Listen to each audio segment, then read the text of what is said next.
Good morning. It's Friday, December 3rd. Welcome into the Morning Medical Update. Thanks so much for joining us here on Facebook and on our YouTube channel. Glad you're with us today. So back by popular demand, all the way from back to yesterday, Dr. Davian Stevens is back. We had so many sleep questions, sleep apnea, Cpap machines, all things sleep that we just couldn't get to all of them. So Dr. Stevens was so nice to join us for round two of our sleep discussion. How are you today? Thank you. I'm rested and ready to go. Well, I said, can you come back tomorrow? And I wasn't kidding around. So we needed it. So thank you so much for being here with us. We're going to get to that in just a moment. Also, it's the best gift you could give this season, the gift of life. The gift of donated blood. The Community Blood Center needs 600 units of blood each day to service 70 counties in eastern Kansas and western Missouri. The supply is low and the need is great. We're going to tell you how and where you can help out. So make sure to get your questions sent in. Sleep questions, blood questions, COVID questions. You can send those via YouTube, Facebook, Twitter, and the Medical News Network. You can find links to those right here on your screen. But first, the man who can do his job from anywhere in the United States. Yes, Dr. Dana Hawkinson is in sunny Florida this morning. Not so sunny where I'm seeing you at, but you've got our COVID count all the way in Florida. How you doing?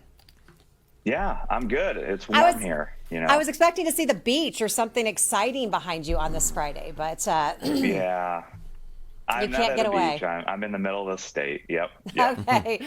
All right. So what do you got as far as a COVID count? You know, the infections, the hospitalized infections are going up. We have 31 active infections right now, 8 in the ICU and 7 of those patients on the ventilator, so a high proportion. Only 6 of those 31 total active infections are vaccinated.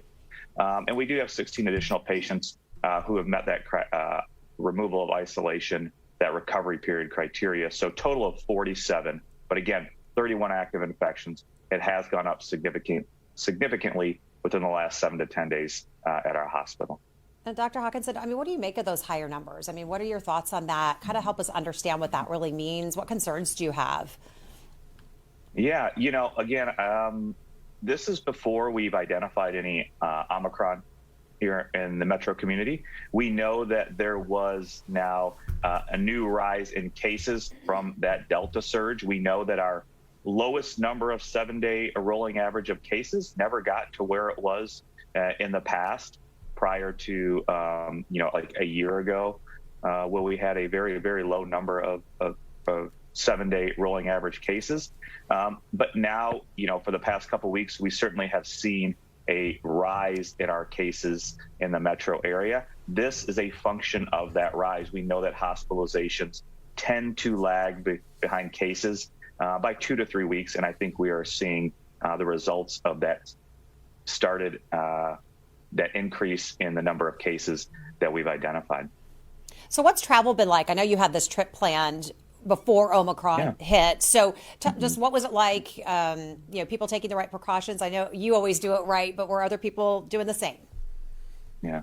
Again, I think it is a great mandate or restriction that in those federal areas, such as airports, that masks need to be worn.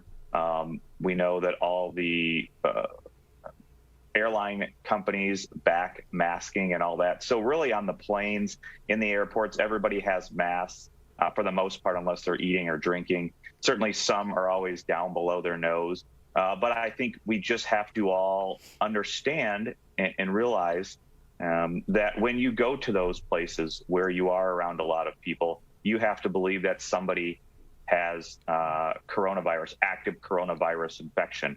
Hopefully they're vaccinated, but you also have to assume that not everybody's going to be vaccinated. So you really have to protect yourself. I know that I wore visors, eye protection on the plane, as well as the mask. I would encourage anybody to do that who is going to be traveling for this holiday season. That is just one more layer of protection. And of course, if you haven't gotten your booster shot yet, or any vaccine yet, please go get those vaccine doses. But, again, if you're traveling by air, it's fairly safe as far as the mandates. Everybody in the airport is wearing masks, so I think that helps a lot. Yeah, same advice you always give. All right, so stay tight. We're going to get to some questions here in just a few moments. Let's just check and see if we have any reporter questions on the line first today. Okay, we good? We're good. Okay. So I want to turn to our other virtual guest this morning, Chelsea Smith with the Community Blood Centers. Good morning to you. How are you? I'm great. How are you? I am good. All right. Let's just jump right in. Set us straight. What is the supply like now? Unfortunately, it's not good. We have been in a blood shortage for 19 months. Every month of the pandemic so far, we've been at better levels than we are today, though. So right now we're sitting at about a 1 to 2 day supply of blood types overall, which is incredibly low. So we do plan to go public with a blood emergency appeal on Monday, first thing. So we're hoping that the weekend will bring a boost in blood donations, but right now it's at emergency levels, unfortunately. All right, let's get a jump start on it. That's why we have you on today for sure. So when this supply is low, explain to people what this means to our hospitals, our communities, and potential patients that may need blood. Yeah, so right now what we're seeing also is an increase in hospital usage because still doctors are working through a backlog of patients that were kind of put on hold when we were in the thick of things in 2020. So hospital usage is up, donations are still down. So what that means is that we don't have a readily available supply. So if a trauma were to come in that requires a mass transfusion or something along those lines, it could very easily wipe out our blood supply in an hour. It gets incredibly touch and go when we are this low, and it affects our hospitals and their ability to treat patients. So we're trying to prevent it from getting to the point where doctors have to make decisions about who is getting treatment and who isn't. But the reality of the situation is that's what would come if our blood supply doesn't increase. All right, so tell us who is eligible to donate, how they can donate, what people need to know before they come in and donate. Kind of run it down for us. Sure. So blood donation takes about an hour. Most people actually can donate blood, but kind of self-defer maybe because you're on a medication that you assume would defer you from donating. One big miscommunication that's been happening over the past year or so is that if you get a COVID-19 vaccine, a lot of donors are assuming that you can't donate, and that is not true. You can donate regardless of your vaccination status, so I need you to know that. Also, you can make appointments at any of our 7 donor center locations or our community blood drives. You can make those online at savealifenow.org. Okay, so hang tight. We may have some questions from the community for you. And then at the end of the show, I want you to remind everyone where they can go. So let's get the word out throughout this program. Okay, so we want to get to some community questions because we only have Dr. Stevens for a short time today because he's got to get to patients. So we will get going on those. But I do have one for Dr. Hawkinson. She said, Joanna's asking, they're planning a trip to Florida in March.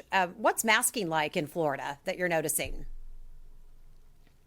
Yeah, there's no masking. I do see some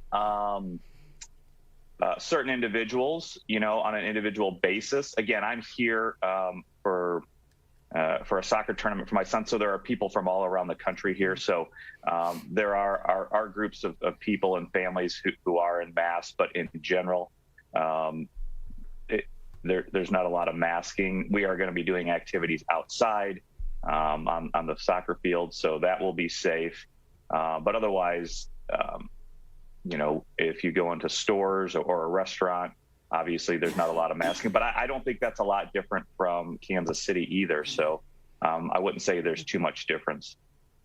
All right, good to know. Thanks for that update. Janet is asking, is there going to be an update with other hospitals in the area coming up soon? And the answer is yes.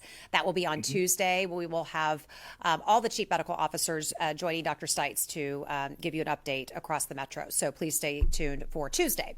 There is a question for you, Dr. Stevens. Kathy says she's had a sleep test. They didn't find any sleep apnea. So now what? It really depends on what specific signs, symptoms, and what they were testing you for. If they were specifically looking for sleep apnea, a sleep study does typically exclude or rule that out, but there's dozens of other sleep disorders that they may be looking for, leg movements, acting out dreams, even looking for narcolepsy, which is a form of sleepiness. So it really would depend on exactly what sleep disorder they were looking for. Okay, question from Amy is, what is the correlation between lack of sleep and good sleep to Alzheimer's? Do we know? We don't know exactly. That's kind of a relatively new area of sleep medicine that's been a lot of research dedicated to the last 5-10 years. What has been shown is patients that do report decreased sleep, sleep fragmentation, poor sleep quality, that kind of just in general, quote, poor sleep, there seems to be a higher rate of Alzheimer's in that population. The difficulty is sorting out, are you sleeping poorly because you are starting to have early signs of Alzheimer's? So it's this bad sleep is simply a manifestation that you are developing the stages of Alzheimer's versus is it the bad sleep that causes the Alzheimer's? And that's going to be very difficult to sort out entirely because it's not like you can take a group of patients and separate the two and see who develops and who doesn't. But physiologically it makes sense because what we really think happens during sleep is your brain kind of, quote, recovers, rest. There are studies looking at brain chemistry, and whenever you do sleep, there's clearance of some proteins in your brain. So physiologically, it makes sense that if you decrease that time or limit that time that you can, quote, kind of clean your brain, could you have a higher chance of developing Alzheimer's? But we just don't know for sure at this time. Do you think it's a fair statement, though, to think that sleep is somehow connected to really all aspects of health? That's kind of why I got into sleep itself. There's really no area of sleep medicine up until the last 30, 40 years, which is interesting because if you think about it, we're spending about a third of our life sleeping, but it's one of the newer areas of medicine that we've looked into research-wise. That's also the interesting part of sleep medicine because you're overlapping with cardiologists because there's heart rhythm issues, heart failure issues in sleep, psychiatrists. We've already talked a little bit about the mood disorders, the pulmonary. The reason pulmonary is many sleep physicians are pulmonologists because of the airway, the breathing at night, but it really does overlap with all areas. Another kind of a current active area of research is also the ICU in sleep, even hospital admission in sleep. And if we are turning the lights on, checking vitals, doing this continuously all night, and someone's critically ill, by sleep deprivation, are we making the outcomes worse? So even that's become an area of focus in sleep. Ashley wants to know, she says, I have so many questions about sleep. She's got a 2.5-year-old and a 10-month-old. So if you have kids, you've been down this road. Yes. I basically haven't slept longer than 5-hour stretches in over 2 years. So what advice do you have for parents? And I don't... Yes, please tell us. Give us all the good juice. That's a huge, the area of sleep medicine does have a pediatric component also. The diagnosis that we see in those is obviously different. There's everything from, we call it sleep onset limit disorder, other kinds of things with the kids. The problem with this is, you have every extreme from let the kid cry it out versus, hold the kid. The back and forth with the toddlers, what is the best way to handle that? We just don't always know. There's pediatric sleep specialists in town that focus on that area. We certainly try to avoid medications in that population, but there are a handful that we even will use in that setting. But really, most of the time in pediatric sleeps, it's a behavioral approach rather than medication. We do sleep testing also, though, in that population also. It's fair to say, though, that kids will just keep us up at night forever and ever. It'll never end. And why one kid sleeps so well from the beginning and another kid has never slept through the night and they're 8 years old, we don't have a good explanation for that either necessarily. Lori wants to know correlation between dementia and sleep apnea. There is, kind of like we talked about the sleep deprivation in Alzheimer's, there seems to be even a higher risk in obstructive sleep apnea and Alzheimer's or other cognitive, neurodegenerative kind of things. Once again, is it the apnea that's causing that because you have your oxygen is dropping repeatedly through the night versus it's not necessarily causing that? We just don't really know for sure. The one other thing I can say that there's been some research looking at obstructive sleep apnea and risk of COVID, and it does seem to be even the higher rate of COVID in these patients. The factor that's kind of hard to dig into, is it the obesity that's very common in sleep apnea patients versus it's the apnea itself? But that does seem to be a higher rate of COVID infection in patients who have obstructive sleep apnea also. Hey, Dr. Hawkinson, Vicki has a question.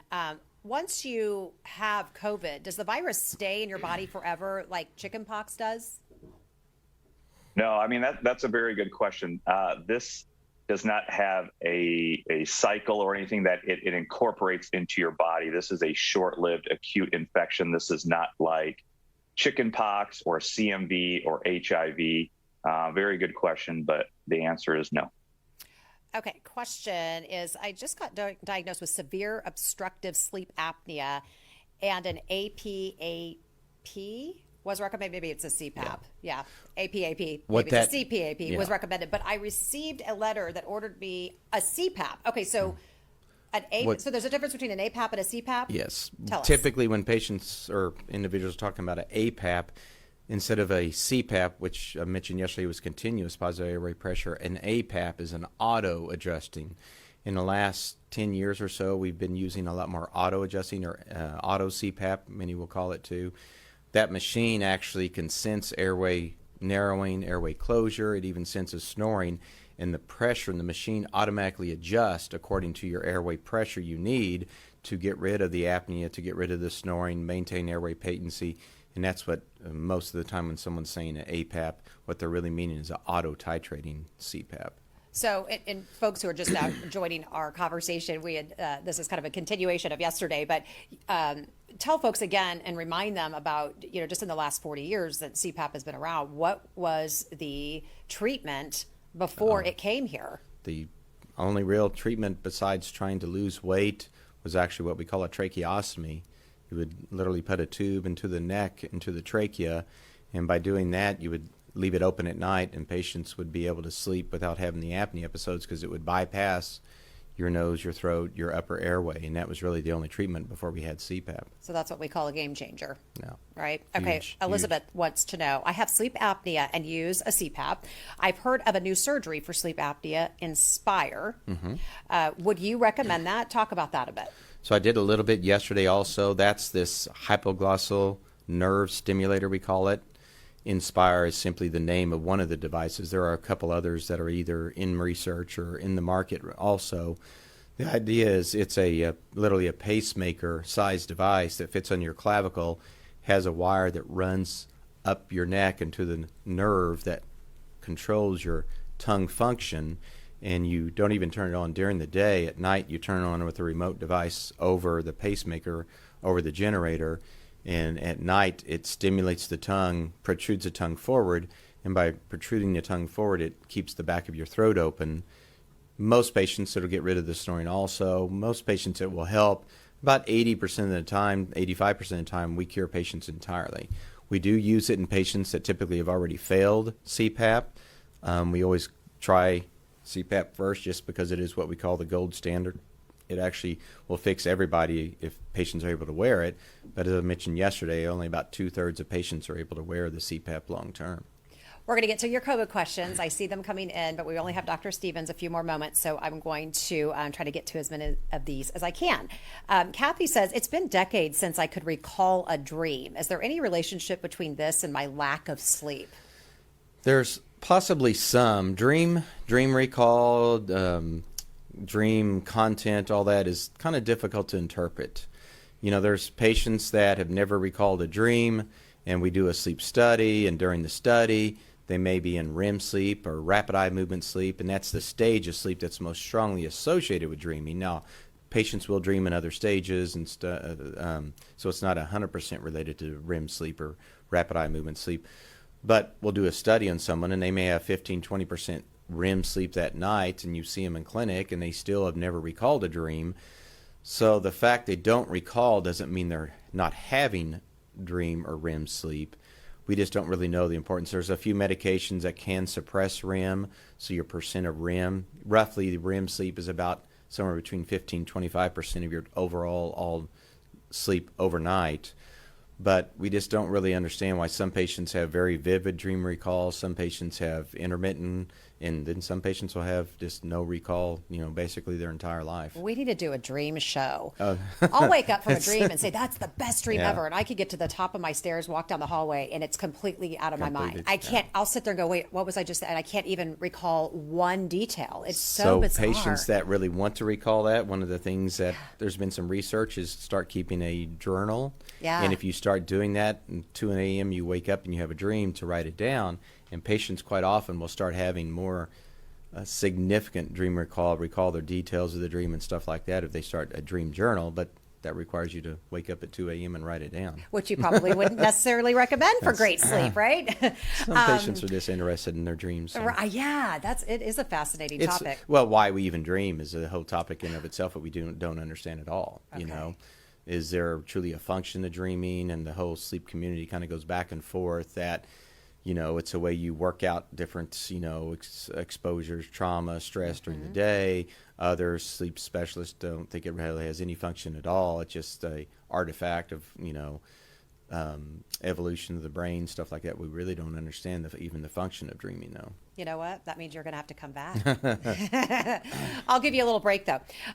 Okay, so Melissa has a question. We talked about this Cpap recall yesterday, so that's what this question is about, and it's affecting many, many people. But Melissa says, my husband's a police officer who had slight AFib. He took meds for it. He got COVID at work before vaccines were available, had pulmonary emboli, I don't know. That's blood clots. What did you call it? As POTS? Blood clots. Okay. Pulmonary embolism. Blood clots. So he was in the hospital for a week. So his job, of course, is high stress. He does shift work, crazy hours. His lungs fully recovered, but now that CPAP is recalled. So how is this going to affect his recovery while he's waiting for that replacement? We really don't know the significance of this recall, unfortunately. Like I mentioned yesterday, it was simply a letter sent out by the manufacturer, Philips Respironics, saying that whenever the FDA started looking at the machines after they had just a handful of reports, and the number of patients that reported was less than 0.5%. So there's very, very few patients even noted anything. Then they started looking at the machines, and like I said, there's kind of two things they found. There was a gas that was emitted from the machine that could be of concern, and there were microparticles that they could pick up, noted that was coming through the mask, through the hose. The significance of that, we just have no idea. Like I said, you would probably think it's probably not a major issue other than the fact you're sleeping 8 hours a night for months, years. So if you add up that cumulative time for that long, could it really have true health consequences? We just don't know. What I tell all patients is first of all, the doctor that ordered your CPAP machine, reach out to them, reach out to the medical equipment company that sets you up with the machine, and then register the device on the Philips Respironics website, because that's really how you get into the queue of being next in line for the replacement, the repair. What a hassle, though. It's that doesn't sound like any fun. No, it's not. Joyce wants to know, what if you need a CPAP, but you're unable to tolerate the mask? That's a lot of what I do in my clinic itself. There's a few different things that we try. Like I said, there's so many more masks. You know, whenever we first came up with CPAP 30, 40 years ago, there was literally just a couple masks. Now we have dozens. There's different styles, different models. I have patients that we use a desensitization protocol, we call it. You know, if you think about it, you're trying to lay down and go to sleep and put a mask on, which it's not, you know, kind of natural to sleep with the mask on anyway. And then it's whenever you're trying to sleep, you're trying to put it on. So quite often I'll have patients that try to use the mask watching the news in the evening, sitting in the living room, sitting upright. Some patients, even that action of going from upright to laying down really irritates, bothers them. So we have a protocol that we use. And then sometimes I just have patients go back for a refitting.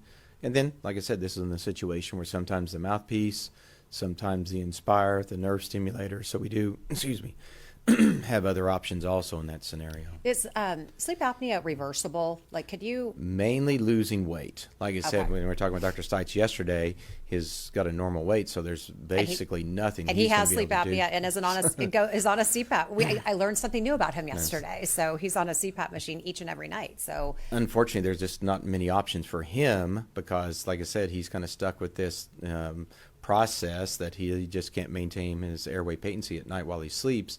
Patients that are overweight, if they lose weight, can improve it, sometimes even resolve it entirely. But really, there's very little a patient can do themselves other than trying to lose weight if they are overweight. Okay, so this is like a lifetime as far as we know it. For many patients, yes. Okay, I'm going to give Tanya the last question. It probably applies to all of us, but does caffeine really keep you awake? I think it's just a habit for me to have her Diet Mountain Dews a day, but tell us a little bit about how to back that up so that we can sleep properly. There's definitely research that shows that caffeine can interrupt, delay sleep, decrease total sleep time, increase arousals at night. But you really have to look at acute versus chronic caffeine use, because many patients that I see that are chronically using caffeine literally can drink a cup of coffee and 30 minutes later go to bed, lay down, and sleep 8 hours, and there's no consequence at all. So always whenever I, counsel a patient about caffeine use and sleep, the first question is, what is your sleep problem? If the patient truly has no sleep problem, then I actually don't really, get into the whole caffeine discussion to any large degree. Patient that does come in is either has new insomnia, chronic insomnia. That certainly is one of the things to focus on. But every patient's different. Every scenario is different. Like I said, if you've got someone that's chronically using versus acutely using, there's some patients that cutting back into caffeine that can help, but there's many patients that do that and it just doesn't have a big effect on their sleep. Right. But it's always one of those modifiable factors that's worth trying first, because if it, first of all, patient responds, they get better. If it avoids a medication, it's worth it. Dr. Stevens, do you have perfect sleep habits? I do not have perfect sleep habits. Do you? I have reasonable sleep habits. What can you reveal? Is there? Are no. you must be a coffee drinker. I drink coffee. Yeah. But I don't really have big issues with insomnia. The biggest thing is I've done shift work and called at night from the ICU and the sleep lab and stuff. So I will intermittently kind of have, and I'm just like a typical patient. Something's going on. Personal, work, stress, I don't sleep as well. The weeks I'm in ICU service, I certainly don't sleep as well. So you're like a real person. I'm like a real person. You're a real person with real problems. I get that. Yes. Okay, now I promised you, I said if you come back tomorrow, I will let you go in time to get to your patients by 8:30. So I am going to keep that promise, but will you just give us some final thoughts as you sneak out of the studio today? The big thing about sleep is, in the end, it's a lot of common sense, and patients that kind of come in, and I can tell you how many patients they say, while I was sitting in the room waiting for you to come in, or while I'm driving, I suddenly kind of realized what we talked about yesterday, that, I'm only sleeping 5 hours a night because I'm trying to get that thing done before I ever get into bed. They realize that they're not getting enough sleep. They realize that one night they're going to bed at 8 o'clock because they're tired. The next night they're going to bed at 1 in the morning. Mm-hmm. So there's just a lot of what we do is common sense. So keep your bedroom dark, quiet, keep the same bedtime, keep the same wake time, avoid the electronics at night, and like I said, a lot of it in the end is common sense. Easier said than done, but really great done. Advice to remember if we can try to implement some of those good habits. Dr. Stevens, have a great weekend. Thanks so much. Thank you. All right, I'm going to turn to our virtual guest. So Dr. Hawkinson is joining us from Florida, and we've got Chelsea with us for the Community Blood Center. And I want to talk to you, Chelsea, a little bit about something. If you've had COVID, how long do you have to wait to donate blood? Somebody who's had COVID may think that they can't. Yeah, so if you have had COVID and you've made a recovery, it's been months, you're welcome to come in and donate. If you've had it more recently than that, we do suggest that you do not come in to donate until you have been symptom-free for 14 days. We know that's a little challenging with COVID, but it's how we do it here. It's what the FDA recommends us to do with our donors. So 14 days after you're symptom-free, please come back and see us. And let's just lay this to rest. You've been keeping things really safe there for the last 2 years since COVID started. Just remind folks if they have any concerns about COVID and coming in and how you guys are keeping everyone safe, remind us of that. Right. So we do still require masks for all of our staff and donors. We're in close contact with donors, so I don't think that that's going to go away anytime soon. A recent development for us is that all of our staff are now fully vaccinated. So we're excited about that as well. Again, donors don't need to be vaccinated to come in and donate. If you did get vaccinated, you're still eligible. Just know that we are still taking this very seriously. Enhanced disinfecting protocols across the board, social distancing, and those masks, vaccines for our staff. We're making this as safe as we can.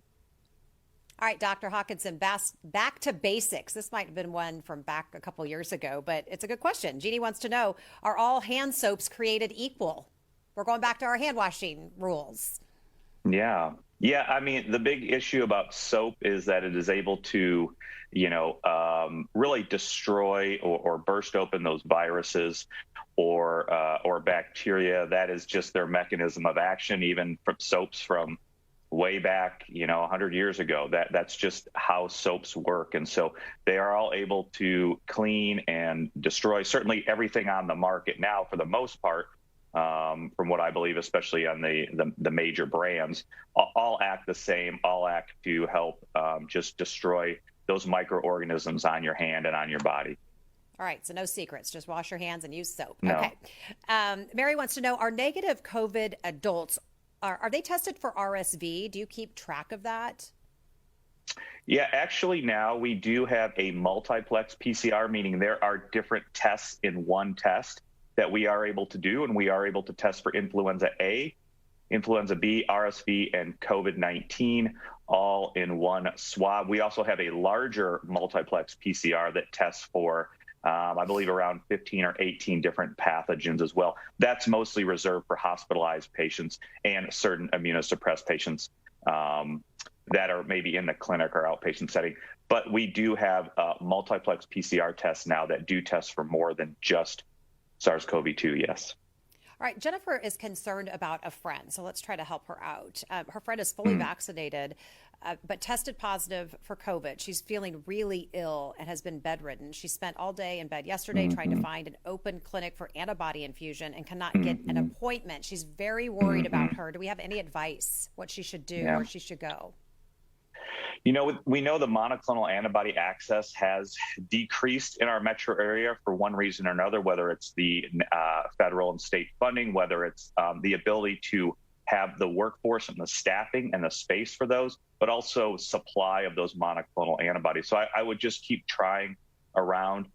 You can certainly try our emergency department. You can call 913-588-1600 for our other infusion center, where we do most of our infusions for the monoclonal antibodies. But overall, around the metro area, there is that just that reduced ability to give the monoclonal antibodies for one reason or another. And I think different sites have different reasons. You know, I would keep, if you are fully vaccinated, and again, I don't know this person that is ill. I don't know what their risk factors are. Do they have age, risk factors? Do they have immunosuppression, other things like that? If they're fully vaccinated, you know, continue that symptomatic treatment with Tylenol or ibuprofen as needed. Keep hydration, keep doing rest, and really just monitor. And if you really think that you are continuing to do worse, then probably seek medical attention at that time and see what else. Maybe there is something else going on, but that's the best advice we could give right now. Okay. Ross wants to know, any word about a Johnson & Johnson booster? You know, we know that J&J, you can get your second dose if it's been 2 months after that first dose of J&J. And so I don't know if there's anything more to that question other than that. We know that second dose of J&J has been recommended if you had your first dose at least 2 months ago. All right, Chelsea, Melissa has a question for you. I have a friend that is O negative. She has regular appointments to donate. I'm A positive and never get contacted from the blood center. Are blood donations from someone like me helpful at all? Yes, the short answer, yes. The long answer, O-neg is what we commonly use, what our hospitals commonly use in emergency rooms and emergency situations, because that is the universal blood type, which means everyone can receive O-neg. So your friend who has O-neg probably gets contacted by us quite a lot. If you have not donated blood with us before, that could be why you're not being contacted, because honestly, we're pulling all our levers right now. So all of our donors pretty much are being constantly contacted. We do need all blood types right now.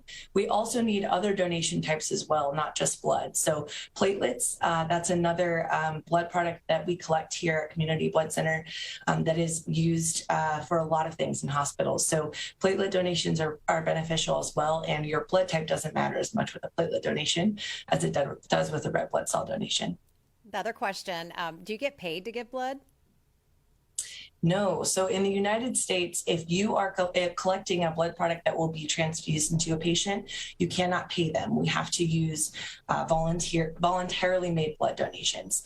Now, you can, some plasma centers will offer money for your donations because that's commonly being used to create medicines. It's very rarely being used to directly be transfused into a patient.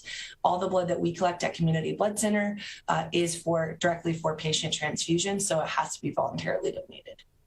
Are you concerned this new variant's going to keep people away, or is it just business as usual? Constantly calling people and asking them to come in? Yeah, absolutely. With the Delta variant, when that came about, we immediately saw a drop in donations and actually had to go on emergency appeal back then as well. So when we started hearing rumors about this new variant, it definitely perked our ears a little bit, and we became pretty concerned pretty quickly when our blood donations started to drop. It's not surprising, but we do know that COVID fears still carry a lot of weight right now, and a lot of our donors are staying away because of that. Well, before I get to Dr. Hawkinson, and for those who might be just joining us, tell people where they can go. Make it easy as possible for people to come in and give that gift. Yeah, so I would suggest you go to savealifenow.org. That's where you can look up locations near you via zip code. Also, we have 7 donor centers in the Kansas City area, including one in Topeka and one in St. Joseph. So if you're out in those rural areas as well, we've got some donor centers out there, plus lots and lots of community blood drives. So please go online, look up your zip code and find locations near you and make an appointment there. Tanya has a great question. I have no idea what my blood type is. That might be, I always forget sometimes too. How do you know? I was told years ago I could not donate because my blood pressure was a little high and they thought I might be borderline anemic. So should I try again? That was like 30 years ago, she says. So is it okay to just come and reapproach and try to donate again? Yep, definitely. If you don't have any health conditions concerning your blood pressure right now, we definitely encourage you to come in and donate, give it another shot. If you do have some health conditions, just ask your doctor. Most often, a blood donation isn't going to affect that. However, some people's blood pressure does go up. It's a little bit of that white coat syndrome when you're walking into a donor center and seeing people ready to stick a needle in your arm. So we understand that if you are deferred in the past, you might not be deferred now. So we do encourage you to come in and donate. When you do make a donation with us, your very first donation, we will send you a donor card that does have your blood type on it as well. Okay, question. So you mentioned O negative being kind of that universal blood type, but is there a very rare blood type that you are looking for? Is there a rare type? Yeah, not necessarily rare, I wouldn't say. In the United States, the most common blood type is O positive. Rare blood types actually aren't usually needed as much because not many people have them. So right now, the big one is O neg. We constantly are in need of O neg, even when we're not in a blood emergency. But right now we need absolutely every single blood type across the board. We're low on them all. So we do need any type of blood. Please come in, donate blood. Isaac wants to know, Dr. Hawkinson, all in all, do you think that the at least one dose number, those people who have had at least one dose, will translate into just fully vaccinated at some point? Do you think that at some point we'll just go, that's good enough? Yeah, I don't think that if you haven't been infected, we know that if you had infection and then got at least one dose of vaccine, you have really good immune response, both in T cells and B cells. That could be a consideration. But for just getting vaccinated, I don't believe that. And, in fact, I think the way we are moving is that we are probably moving closer to at least 3 doses to be considered fully vaccinated.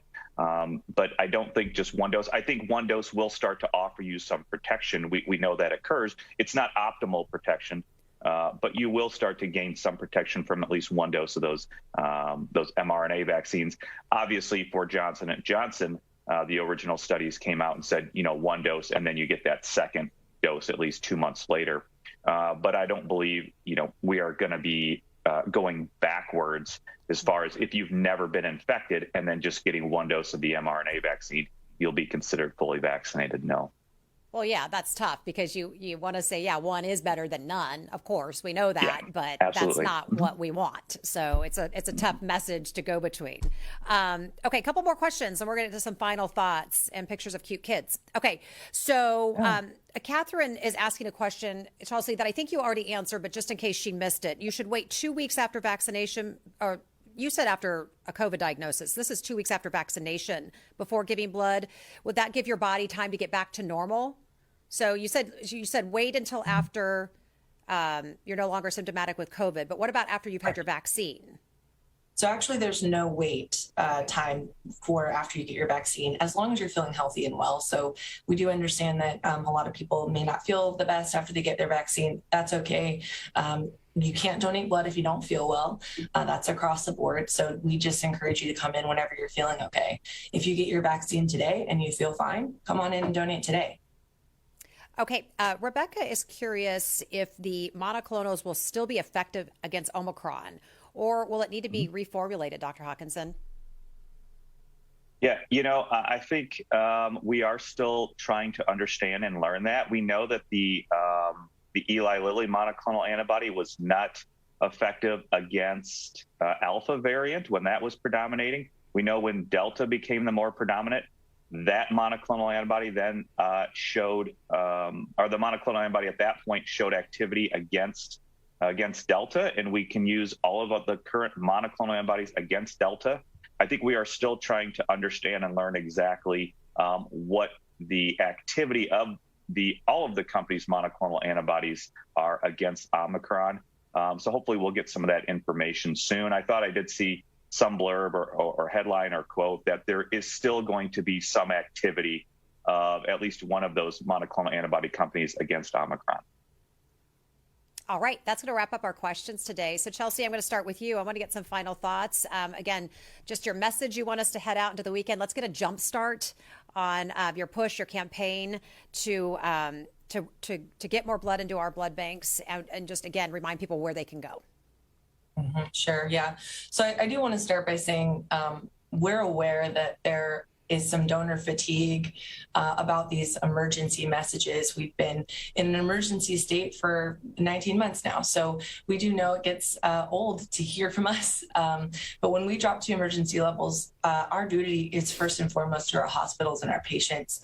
And we have to go on these very public appeals and approach the situation with some seriousness. So we hope you hear this message and that you don't roll your eyes and say, well, of course you're in another blood emergency. It is pretty serious right now. We've been in a blood shortage for a while, but when we drop to emergency levels, that's when it gets a little more alarming for us. So please, if you are eligible to donate, please go online to savealifenow.org.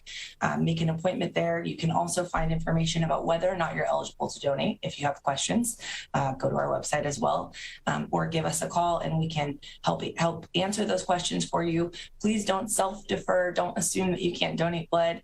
Most people can, and they don't know that. So please come on in and donate if you can. We do appreciate it. Chelsea, we appreciate you. I know it's a tough job you got, but I know we're in a tough spot. So thanks for coming on. Come back anytime. Okay. Thank you so much. Have a wonderful weekend. Thanks. You too. Dr. Hawkinson, you got a little halo around you. What's going on? Yeah, this is I got Delta variant behind me with all the more of the RNA packed into it. So it's pretty interesting. It's a nice little cartoon. I think it's from Science, one of our medical science journals. A couple things. I would echo Dr. Stevens' thoughts. There's not a lot we can do for Dr. Stites. He is who he is, so we try to help him as much as he can. Just in general, with all of his things. Damien he'd like to know that I have my 2 cups of coffee here. But please, if you have sleep problems, please come to the University of Kansas Health System. Try to get in to see Dr. Stevens and his colleague and his team. They will definitely give you some help. Overall, we know that before Omicron, the Delta surge, the cases for the past few weeks, at least the identified cases, we know those have been going up. I think we are starting to see those hospitalizations now, the consequence of those increased cases. This is before we've identified any Omicron in our region. But I want everybody to stay calm. We know what can protect people from coronavirus, SARS-CoV-2, and that is those non-pharmaceutical interventions, masking, distancing, staying out of those high-risk situations such as indoor gatherings, things of that nature, areas where there's poor ventilation. Continue to use good hand hygiene. Most importantly, get vaccinated. We don't want to get into too much minutia, but I think we still do expect the vaccine immunity to reduce your risk of hospitalization, severe disease, and death, even for Omicron. We are getting more data and more information on a daily basis, and we will continue to report that to you as soon as that comes in. Dana, thanks for joining us. Has your son played his soccer games yet? No, he starts today, tomorrow, and Sunday will be the last game. So, but at least I'll get to be outside, and I will wear sunscreen so that our dermatology colleagues don't scold me. That's right. Okay. Well, I'm just glad you're having time off to be able to go down and hang out with him and cheer him on. So good for you guys. Good luck. Stay safe in Florida, and we'll see you back here on Monday in KC, okay? Bye. All right. And again, thanks to Chelsea. So we want to take a look at some pics that were sent in. Thank you for doing this, by the way. Here is Jacob. Do we have Jacob? There he is, 10 years old. He's a type 1 diabetic. His mom is just so grateful for their doctors and that her boy is now better protected. So way to go, Jacob. We appreciate that. And then we have Lori's 11-year-old. He received his first Pfizer jab last Wednesday. A little thanks. This was the day before Thanksgiving. So a little seasonal gift, the gift of protection and better health. So again, thank you, kiddos, for leading the way. And you can send in those pics and little videos of your kids getting their shots. You can send those to medicalnewsnetwork.org.